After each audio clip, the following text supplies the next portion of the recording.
dati lang na sistema since yaw na po kita sa oral termino kung ano si mga ginito pa 2019 na mga regular na programs sa opisina, ng Office of the Vice Mayor, sa Sangguniang Bayan. Siring man po, ang bago lang niya, siyempre nagbago ng ekotibo, bago sa tuyang alkalde na katabang sa Banuaan. Hindi po sa Sangguniang Bayan, halos mayot ang nagbago sa tapos na proseso pag sa tuyang operasyon, naging bagian man. And sirik kan dati kung ano po ang kinakaikuan kang ehekutibo na sa hiling ni makakatabang sa Banuaan, makakatabang sa Kadaklan, kung sa tuyang mga konstituentes. Yao man po kami ang suporta kang Sangguniang Bayan, kaya bala ng sa tuyang mga kunsyan. May figures kita tabi ba sa numbers of ordinances and resolution na naaman for 100 days? So far, take ko lang kapot. Later, siguro tanong kamo ning ano yan, ning datos. Pero how efficient are sa mga councilors?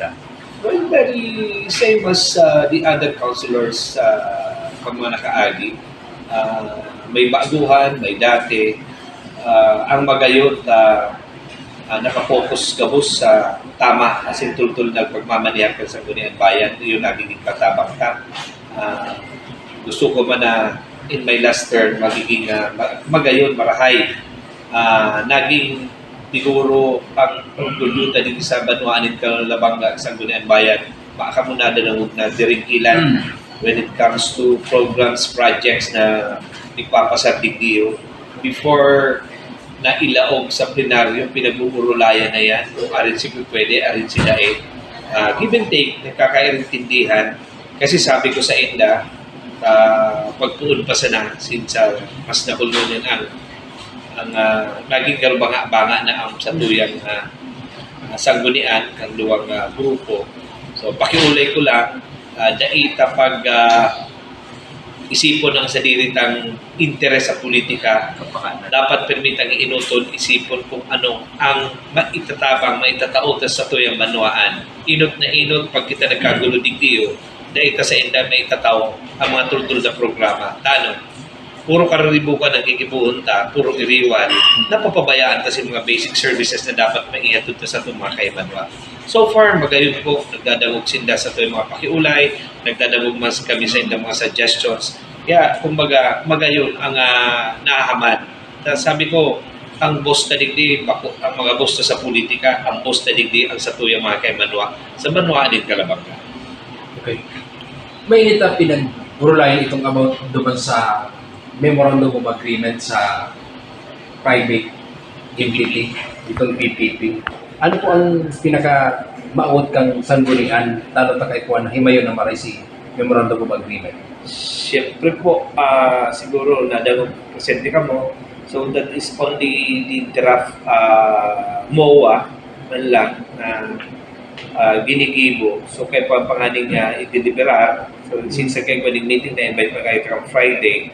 So, kaya pagbukasin na dito sa session na may mga questions silang ilalaog. So, i-refer back ko sa na dito sa committees na nag-handle kaya para ipaabot when it comes to rental, gusto dagdagan arong kaning. And especially, mas critical kita naman sa kontrata sa PPA na syempre, good we have the councilor attorney na mas matalasin pag-abot sa mga kontrata na mas isaayos. So may suggestion siya na i-adapt na giraray duman. And refer back sa committee para pag-urulayan, i-finalize muna with the recycling na ang kumpanya na magiging partner ng lokal na gobyerno regarding the waste disposal facility Banuaan ng Kalabanga. May possible po bang adjustment sa garbage collection fee? Ang may in-expect kita na adjustment sa garbage collection fee? Sa indigdilan. Sa ano? Oo, since para rin pa man ito proposal, makariyo pa man ang sanggunian, syempre ang lokal na gobyerno makariyo pa man doon sa company na ma-handle para at least mabalansin ka na Sabi nga ni Councilor Mendoza, data hindi isipon kung pirati kitaon kang banwaan. Ang importante hindi malilig ta ang banwaan. Maging magayon sa tuyang waste disposal. So, pero aral ko later on baka kikita pa kita din daw ang kaligid. Ang importante po, na-manage ta ang sa tuyang basura sa banwaan ng Calabanga na daing na kita maggastos din dahon. Anyway, nag-invest ang banwaan dyan sa nilaang iyang pasilidad na partakal lokal na gobyerno ang ginamit dyan. Kagano dyan, dahil po yung big loan, that is the savings, and at least 20% yan sinilagdag dyan. So, nahaman yung lokal na gobyerno ng banwaan ng Calabanga sa nakaaging administrasyon. So, ngunyan, dapat sabi nga niya, medyo haloy-haloy na kaya po ng bilisana, aram tabaga ang problema sa basura. And magayon nga din tadawat na po tapos na pag ito operational, may nagbisita na din from Batangas, Mabini, Batangas. Kasi pigihiling din daligdin, this is the first facility in Bicol region na biglang naharap kayo niya.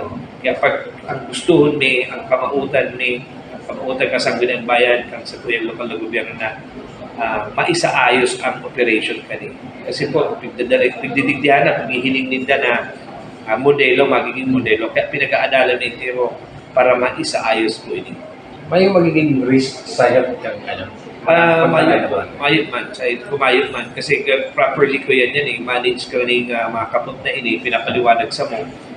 Sa rupa, tama man ito sinasabi ni Councilor Santa Ana Subago na dahil man kita tutubutan ka DNR mag-operate without the proper water treatment facility, which is very much expensive. Very yan. So, sinda ka itong masaragot, sinda magiri mo ka itong even the trucks na gagamiton, mga garbage bin na ilalaag sa barangays na kung saan pupuliktahon nila na mga pandayan, itong mga safe po niya na hindi masangaw. So, sinda, ang gabos mga proseso kang ang kaikuhan na yung proseso. So, magayon na programa when it comes to waste disposal. For the record, Vice, anong company ini in Malaw? Resitec. No rin planong magkukuhan at grade. Katapos mekanin ko yan muna, muwa. Kasi nga, on-process pa ang PPA, dahil mo madali-dali. So, tama, 1 year lang muna. Then, pwede man na i-renew na lang, hindi pa natatapos.